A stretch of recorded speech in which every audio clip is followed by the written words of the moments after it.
Day কোডে তোমাদের সবাইকে স্বাগত জানাই।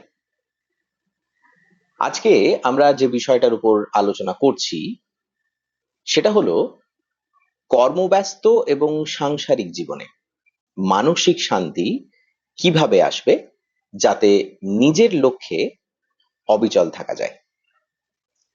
সাধারণত এই ধরনের টপিকগুলো তাদের জন্য খুব ইম্পর্ট্যান্ট যারা কোনো না কোনো ক্ষেত্রে জীবনে কর্মব্যস্ত, অথবা নিজের কর্মগত ক্ষেত্রে তারা জড়িয়ে পড়েছে, অথবা তারা সাংসারিক কাজকর্মের মধ্যে এতটাই লিপ্ত হয়ে পড়েছে যে নিজের যে লক্ষ্য বা ইচ্ছে বা হবিগুলো রয়েছে, শখগুলো রয়েছে, সেগুলোকে প্রয়োজনীয় সময় দিতে পারে না। তাদের জন্য আজকের এই ভিডিওটা ভীষণ রকম কাজের হতে চলেছে। তুমি যদি সকাল থেকে রাত পর্যন্ত দৌড়চ্ছ, অথচ মাথার ভেতর অদৃশ্য একটা চাপ যেন থামছেই না, তুমি চাকরি করছো, সংসার সামলাচ্ছ, তোমার সামাজিক সমস্ত সম্পর্কগুলোকে ঠিক রাখার চেষ্টা করছো, এবং এই সবকিছু সামলে নিজের জন্য যে স্বপ্নটা তুমি ধীরে ধীরে বুনেছিলে সেটা খতিয়ে দেখছো কোথাও যেন হারিয়ে যাচ্ছে। সেই হারিয়ে ফেলা স্বপ্নটাকে পুনর্জাগরিত করতে, নতুন উদ্যমে লেগে পড়তে আজকের এই ভিডিওটা শোনো, তোমাদের ভীষণ রকম কাজের হবে বলে আমার মনে হয়। এখানে আমরা মূলত কয়েকটা বিষয়ের উপরে একটু আলোকপাত করব, যেগুলো এই কর্মব্যস্ত এবং সাংসারিক জীবনে আমরা যদি মনোনিবেশ করি তাহলেও এর মধ্যে থেকেই নিজেদের স্বপ্নগুলো, ইচ্ছেগুলোর জন্য একটা সময় নিশ্চিতভাবে আমরা বের করে নিতে পারবো। প্রথম যে বিষয়টা সেটা হচ্ছে নিজের জীবনের কেনটা খুঁজে বের করো। ওয়াইটা জানা বড্ড বেশি জরুরি। সংসার আর চাকরির দায়বদ্ধতার মাঝে নিজের উদ্দেশ্যটা ভুলে যেও না। তোমার উদ্দেশ্য, যেটা তুমি দীর্ঘদিন ধরে লালন পালন করেছো নিজের বুকের ভেতর, তুমি যেটা হতে চেয়েছো, সেই স্বপ্নটা, তুমি যেটা করতে চেয়েছো, সেই শখটা, সেই ইচ্ছেটা, সেই সব কিছু তোমার জীবনে কিন্তু ভীষণ গুরুত্বপূর্ণ, এবং এটাকে তোমাকে গুরুত্ব দিতেই হবে। এবং এই কেনটা যখন তুমি খুঁজে পাবে, যে কেন তুমি কোনো কাজ, কোনো শখ, কোনো ইচ্ছে সযত্নে লালন পালন করছো নিজের ভেতরে, সেটার উত্তর যখন তুমি খুঁজে পাবে, তখন তুমি কিন্তু যতই কর্মগত ক্ষেত্রে ব্যস্ত থাকো, যতই তুমি সাংসারিক ক্ষেত্রে লিপ্ত হয়ে পড়ো, কিছুটা সময় প্রত্যেকটা দিন একটু একটু করে নিজের জন্য বের করতে পারবে। প্রতিদিন নিজেকে জিজ্ঞেস করো, আমি কেন এটা করছি। এই কেনটার মধ্যে দুরকম চিন্তা ভাবনাই যেন থাকে। প্রথমত, যে সময়টা তুমি পুরোপুরি দিয়ে দিচ্ছ সংসার এবং কাজের ক্ষেত্রে, সমাজের উপরে, সমাজের জন্য, সেইটাও কেউ জিজ্ঞেস করো কেন এটা করছো, কতটা তোমার আদতে দরকারি, কতটা করলেই তোমার হয়ে যায়, সেই অংশটুকু শুধুমাত্র তুমি ফলো করার চেষ্টা করো। এবং এর সঙ্গে তুমি দেখো, সেই জায়গাতেও প্রশ্নটা করো কেনটা, যে কেন তুমি তোমার শখটাকে, তোমার ইচ্ছেটাকে ফেলে রেখেছো, কেন তুমি সেটাকে এখনো তৈরি করার জন্য প্রয়াসী হচ্ছ না। তুমি দেখবে তোমার কাছে নির্দিষ্ট কিছু উত্তর কিন্তু উঠে আসবে।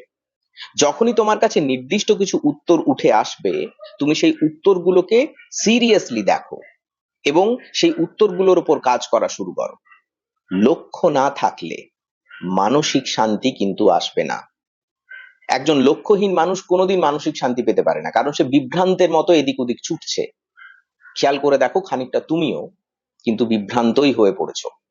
হতে পারে তুমি কর্মব্যস্ত, হতে পারে তুমি সংসারের মধ্যে লিপ্ত, কিন্তু যদি তোমার সত্যি একটা ফোকাস থাকে, লক্ষ্য থাকে, জীবনে কিছু করতে হবে, তাহলে কিন্তু এই বিভ্রান্তির থেকে সরে এসে তোমাকে নিজের জীবনের দিকে ফোকাস করতে হবে।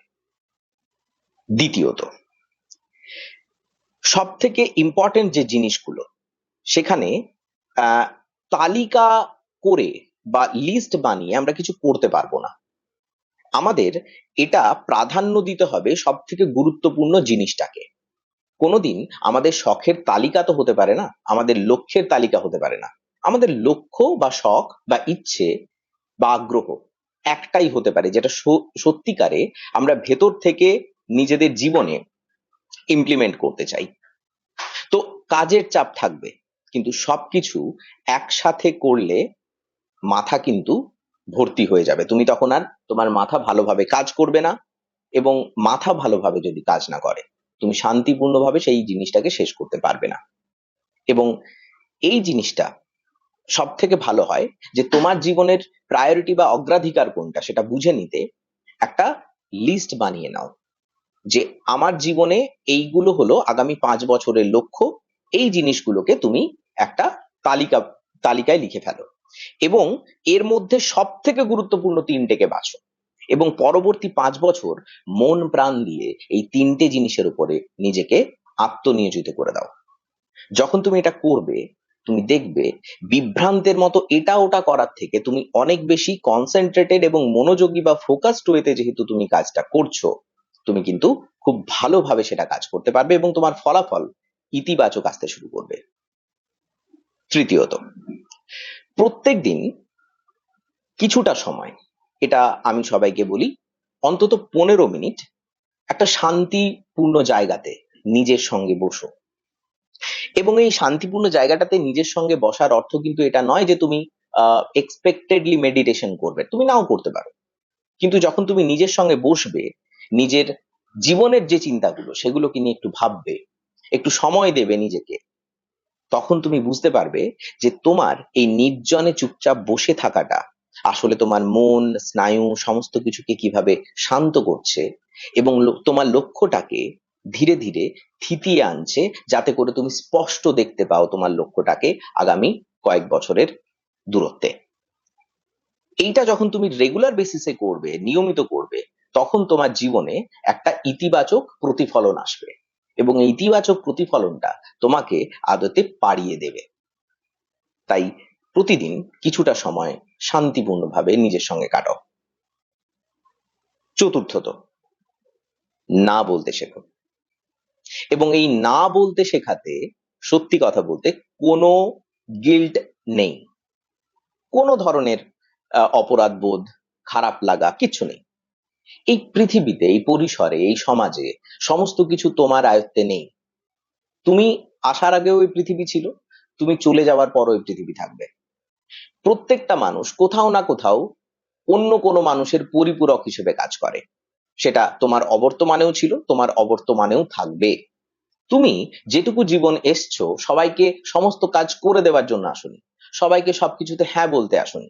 খেয়াল করে দেখবে, যখন তুমি এই কাজটা নিয়মিত আকারে করো, তখন কিন্তু ধীরে ধীরে তোমার জীবন থেকে সময়টা নষ্ট হতে থাকে। হয়তো এমন কিছু অপ্রাসঙ্গিক কাজেও তুমি হ্যাঁ বলে দাও, যেটার প্রয়োজনীয়তা হয়তো তোমার নেই, বা তুমি না থাকলেও হয়তো সাবলীলভাবে কেউ অন্যরা কাজটা করে নিতে পারবে। কিন্তু যেহেতু তুমি না বলতে শেখোনি, তোমার সময়টা ফুরিয়ে যাচ্ছে। পরিবারের সবার দায়িত্ব নিতে গিয়ে তুমি এমনিতেই নিজের জন্য কোনো সময় রাখছো না, কাজের জন্য রাখছো যে সময়টা, সেখানেও তুমি নিজের জন্য সময় রাখছো না। ফলে এই দুটো ইম্পর্টেন্ট জিনিসকে বাদ দিয়ে আর বাকি যখন কিছু করবে, একটু ভেবে চিন্তে হ্যাঁ বলবে। ডাইরেক্টলি না বলতে শেখো, এতে একটু অসুবিধা হবে প্রাথমিকভাবে, কিন্তু তুমি তোমার জন্য অজান্তেই অনেকটা সময় কিন্তু সঞ্চয় করতে পারবে, যেটা তোমার লক্ষ্য বা নিজের ফোকাসের দিকে দিলে আদতে কাজে লাগবে। পঞ্চমত, ডিজিটাল ক্লাটার কমাও, মনটাকে ফাঁকা করো। 24 আওয়ার্স এর মধ্যে প্রচুর সময়, অনেকগুলো ঘন্টা আমরা মূলত এই ডিজিটাল ক্লাটারের মধ্যে থাকি।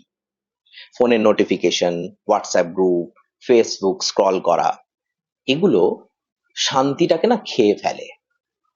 সময় নির্দিষ্ট করো, যে তুমি দিনে 3বার চেক করবে নিজের ফোনটাকে, বিশেষ করে সোশ্যাল মিডিয়াটাকে 4বার চেক করবে, এর বেশি না।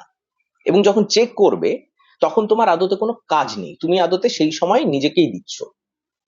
ফোন যদি আসে তোমার কাজের সময়, বা এমন কোনো নোটিফিকেশন তোমাকে সঙ্গে সঙ্গে দেখার নেই, তুমি আধ ঘন্টা 1 ঘন্টা পরে দেখলেও তোমার ভীষণ কোনো ক্ষতি হয়ে যাবে না। তুমি দেখো, আনইম্পর্টেন্ট জায়গাগুলোতে, অপ্রয়োজনীয় জায়গাগুলোতে, অপ্রাসঙ্গিক জায়গাগুলোতে যত বেশি তুমি সময়ের অপচয় করছো, এতে করে তোমার ডিজিটাল ক্লাটার কিন্তু বাড়ছে। মন যত শান্ত হবে, যত ক্লাটার ফ্রি হবে, আবর্জনা মুক্ত হবে, তত তুমি কিন্তু শান্ত হতে শিখবে। এবং মন যত শান্ত হবে, তত তুমি ভালোভাবে নিজের লক্ষ্যে বা টার্গেটের দিকে ফোকাস করতে পারবে। এবং এখানে মনে রেখো, যত বেশি তুমি ইনফরমেশন ওভারলোডের মধ্যে দিয়ে যাচ্ছ, ওভারফ্লো হচ্ছে তোমার, সত্যি কি এত ইনফরমেশন তোমার দরকার আছে? দরকার নেই। তার মানে ডিজিটাল ক্লাটারটা কমাও। ষষ্ঠত, সাপোর্ট সিস্টেম বাড়াও। একা সব কাজ সামলিও না। চেষ্টা করো তোমার কাজ যেটা তুমি করছো, যদি কোনো বন্ধু, যদি কোনো পার্টনার, এমনকি পরিবারেরও কোনো মানুষকে যদি ভাগ করে দেওয়া যায়, তাহলে হয়তো তোমার চাপটা কিছুটা কমবে। যখনই তোমার এই চাপটা কমবে, তুমি কিন্তু অনেক ভালোভাবে এটাকে ফলো আপ করতে পারবে। এবং যখনই তুমি কাজটাকে সুন্দরভাবে ফলো আপ করতে পারবে, সেক্ষেত্রে তুমি কিন্তু অনেক বেশি ফোকাসড ওয়েতে সেটা করতে পারবে, কারণ তোমার সময়ের বা কাজের চাপ কমে যাচ্ছে।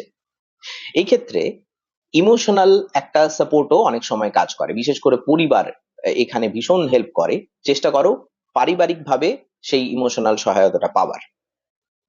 যখন কেউ কিছু পেরে যায় না, মনে রাখবে কথাটা, যখন কেউ কিছু পেরে যায়, তখন সে একা পারে না, তার পেছনে একটা পুরো টিম কাজ করে, একটা পুরো গ্রুপ কাজ করে। এই ক্ষেত্রে তোমাকে সন্তর্পণে এবং সচেতনে নিজের জন্য এই গ্রুপটা বানিয়ে নিতে হবে, যারা তোমার সাপোর্ট সিস্টেম হিসেবে কাজ করবে।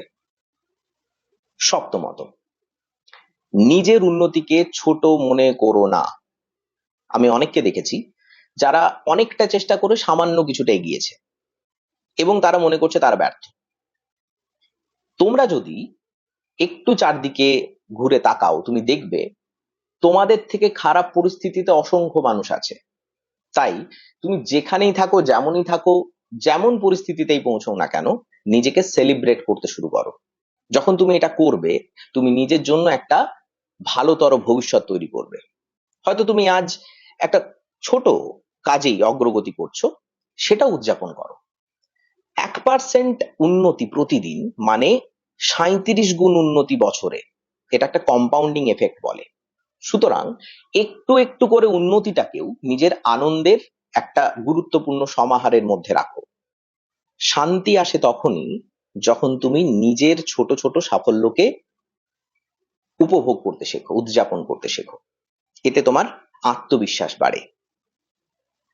অষ্টমত, এবং এটা আজকের শেষ পয়েন্ট, নিজের সাথে প্রতিদিন 5 মিনিট কথা বলো। দেখো, খানিকক্ষণ আগে আমরা যেটা বললাম, শান্তিতে নিজের সঙ্গে বসো, সেটার সঙ্গে কথোপকথনের কিছু এসে যায় না। হতে পারে তুমি তার সঙ্গেই কথোপকথনটা জুড়ে দিতে পারো, কিন্তু কথা বলাটার একটা আলাদা আমি সেগমেন্ট ইচ্ছে করে করেছি, যাতে করে এর গুরুত্বটা তোমাদের বোঝানো যায়। আমরা কত টিভিতে, সিরিয়ালে, বিভিন্ন ওয়েব সিরিজে এরকম ঘটনা দেখেছি, সিনেমাতেও দেখেছি, যে চরিত্রটি আয়নার সামনে দাঁড়িয়ে নিজের সঙ্গে কথা বলছে। এই আয়নার সামনে দাঁড়ানো বা রাতে বিছানায় শুতে যাওয়ার আগে নিজেকে জিজ্ঞেস করা কয়েকটা প্রশ্ন, যে আজ আমি কি শিখলাম, আমি কি আমার মূল লক্ষ্য ভুলে যাচ্ছি, বা আমি কতদূর এসে পৌঁছলাম। এইগুলো আত্মসমালোচনা নয়, এগুলো হলো আত্মসচেতনতা। এই আত্মসচেতনতা তোমাকে আরো বলিষ্ঠ করবে, তোমাকে আরো শক্তিশালী করবে, তোমার লক্ষ্যটাকে নির্দিষ্ট করে এগিয়ে নিয়ে যেতে। এবং নিজের সঙ্গে কিছুক্ষণের কথোপকথন আমাদের খুব কম সময়ে নিজেদের বাস্তবতার সামনে এনে দাঁড় করায়। কারণ আমরা সবাইকে ভুল বোঝাতে পারি, নিজেদেরকে কিন্তু বোঝাতে পারি না। সুতরাং যখন তুমি নিজের সঙ্গে একটু একটু করে কথা বলবে, তুমি আদতে নিজের জন্য একটা বেটার হরাইজন ক্রিয়েট করবে আন্ডারস্ট্যান্ডিং এর, যাতে করে তুমি তোমার লক্ষ্য, ইচ্ছেগুলো পূরণ করার দিকে আরো ভালোভাবে এগিয়ে যেতে পারো। আজকের কথাগুলো যদি মনে একটু হলেও শান্তি এনে দেয়, তাহলে এখন একটা কাজ করো, নিজেকে একটা ছোট্ট প্রতিজ্ঞা দাও। তুমি লক্ষ্য হারাবে না, তুমি শান্তি হারাবে না, তুমি সারা জীবন যেমনই পরিস্থিতি হোক না কেন নিজের পাশে সব সময় থাকবে। আশা করি এই ভিডিওটা তোমাদের কাজে দেবে। তোমাদের সঙ্গে পরের ভিডিওতে আবার কথা হচ্ছে। ততক্ষণ পর্যন্ত লেগে থাকো, যেতে থাকো।